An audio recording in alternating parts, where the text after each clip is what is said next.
Assalamualaikum warahmatullahi wabarakatuh.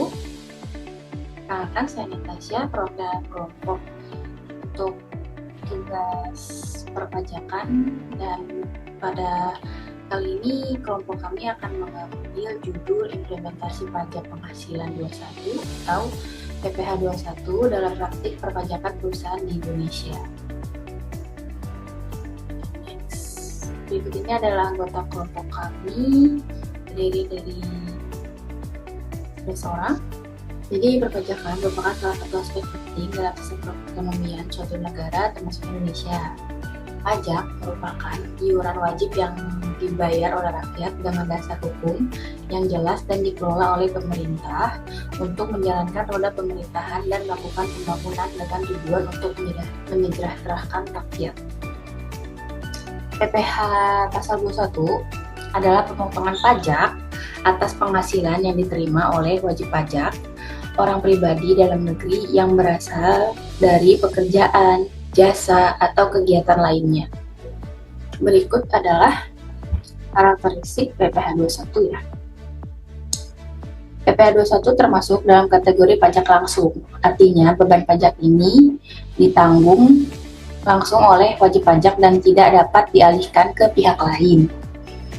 Menurut Per 16/PJ 2016, PPh 21 dikenakan atas penghasilan berupa gaji, upah, honorarium, tunjangan, dan pembayaran lain yang berhubungan dengan pekerjaan. Berikut ini adalah tarif pemotongan PPh 21 ya. Terdapat dua jenis tarif PPh 21, yaitu tarif umum berdasarkan pasal 17 Undang-Undang Pajak Penghasilan dan tarif efektif. Tarif efektif ini dibagi menjadi tarif bulanan dan tarif harian yang disesuaikan dengan status dan jenis penghasilan wajib pajak.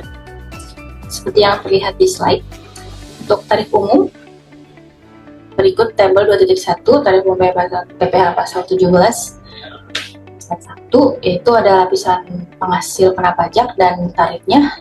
Jadi sampai dengan 60 juta dikenakan tarif sebesar 5%. Dan di atas 60 juta sampai dengan 250 juta kenakan tarif 19% dan seterusnya. Berikut tarif efektif. Tarif efektif bulanan diklasifikasi ke dalam 3 kategori, yaitu kategori A, kategori B, dan kategori C. Kategori A untuk wajib pajak tidak kawin tanpa atau dengan satu tanggungan, serta kawin tanpa tanggungan. Dan untuk kategori B, mencakup tidak kawin dengan 2 atau 3 tanggungan, dan kawin dengan 1 atau 2 tanggungan. Sedangkan kategori C, khusus untuk status kawin dengan 3 tanggungan. Berikut adalah tarif efektif harian. Tarif efektif harian digunakan untuk pegawai tidak tetap yang dibayar secara harian, mingguan, satuan, atau golongan. Jika tidak dibayar harian, maka penghasilan dihitung dari rata-rata per hari kerja. Tarif ini bertujuan menyesuaikan perhitungan pajak dengan karakteristik penghasilan tidak tetap. Contoh seperti yang terlihat di tabel 2.2 tarif efektif harian, yaitu penghasilan bruto harian sampai dengan 450.000, yaitu dikenakan 0% untuk tarifnya. Dan jika di atas 450.000 sampai dengan 2,5 juta itu dikenakan tarif 0,5%. Berikut adalah penghasilan tidak kena pajak atau PTKP. PTKP adalah batas penghasilan yang tidak dikenai pajak. Tujuan dari PTKP adalah untuk melindungi wajib pajak berpenghasilan rendah. Misalnya wajib pajak pribadi memiliki PTKP sebesar 54 juta per tahun, ditambah 4,5 juta untuk istri dan masing-masing 4,5 juta untuk anak, maksimal 3 anak. Tertera di tabel berikut ini ya teman-teman. Next. Berikut ini adalah contoh kasus yang dapat kita ambil dari PPh pasal 21 ini ya. Kita masuk ke contoh kasus Jimmy. Jimmy memiliki gaji 11 juta per bulan. Ia sudah menikah dan memiliki 2 anak.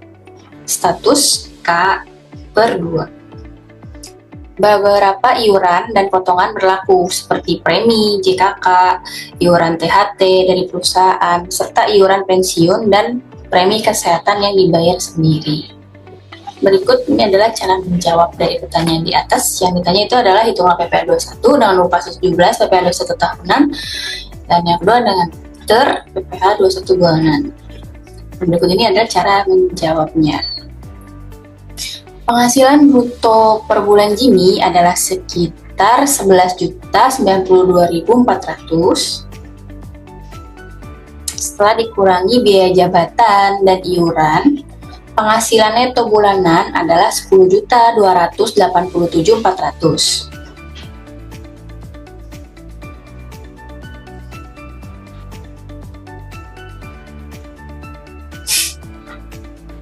Atau 123.448.800. Ya.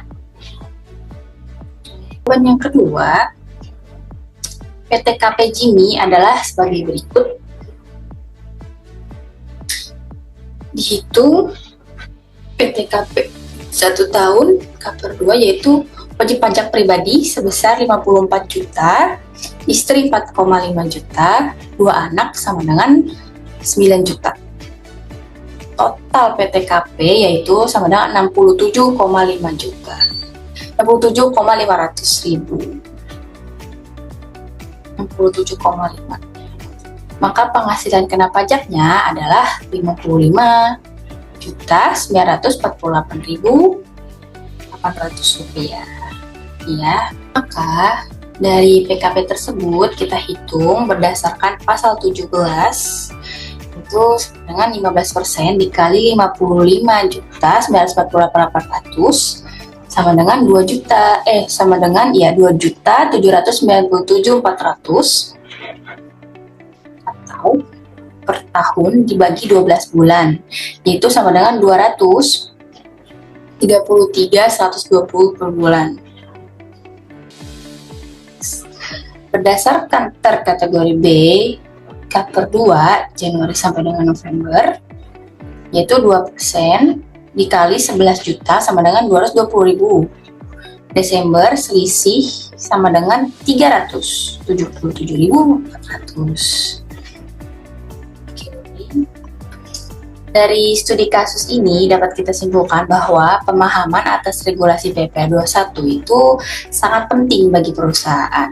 Dengan memahami tarif PTKP dan metode perhitungan perusahaan bisa melakukan pemotongan pajak secara akurat dan sesuai ketentuan perpajakan yang berlaku. Demikianlah presentasi yang dapat kami sampaikan tentang implementasi PPh 21